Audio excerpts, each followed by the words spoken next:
Нягледзячы на тое, што на фоне іншых сусветных крызісаў наша краіна пачала сыходзіць з сусветнай павесткі, міжнародная каманда офіса Святланы Ціханаўскай прыклала максімальныя намаганні на тое, каб захаваць Беларусь не толькі ў фокусе, але і таксама выйсці на новы ўзроўні супрацоўніцтва.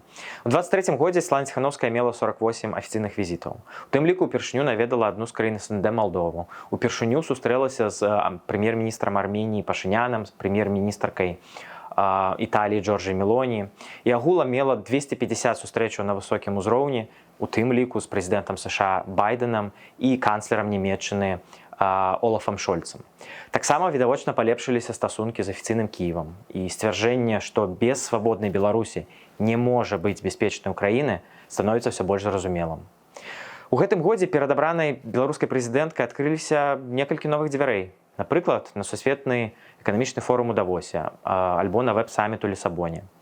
Вельмі важнымі былі сустрэчы таксама з кіраўніцтвам Гугла, Ютуба, Майкрасофта, Вікіпедыі. Таксама 23 год для дыпламатычнага кірунку офіса стаў годам інстытуалізацыі адносінаў з заходнімі партнёрамі.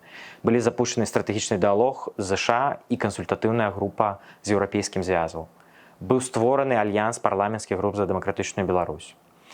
У гэтым годзе абраная прэзідэнтка Беларусі таксама паўдзельнічала ў самітах на найвышэйшым узроўні, якія раней былі да нас абсалютна недаступны, як, напрыклад, саміт кіраўнікоў краін еўрапейскай палітычнай супольнасці ў Гранадзе і Рады Еўропы ў Рэйк'явіку. Я думаю, многія з вас могуць спытаць, што азначаюць все гэтыя дыпламатычныя стасункі? Ці можна неяк у адным сказе папросту патлумачыць, што вы чуеце на гэтых сустрэчах?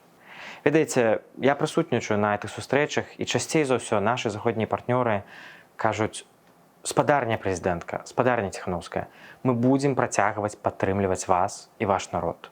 Мы ведаем, што вы вядзеце Беларусь у правільным накірунку. І мы гатовы і надалей падстаўляць вам нашае плечо, калі беларусы, беларускае грамадства сапраўды хоча дэмакратыі, свабоды, дабрабыту. Калі беларусы будуць працягваць і надалей якімі-небудзь спосабамі трымаць моцную пазіцыю супраць дыктатуры і вайны.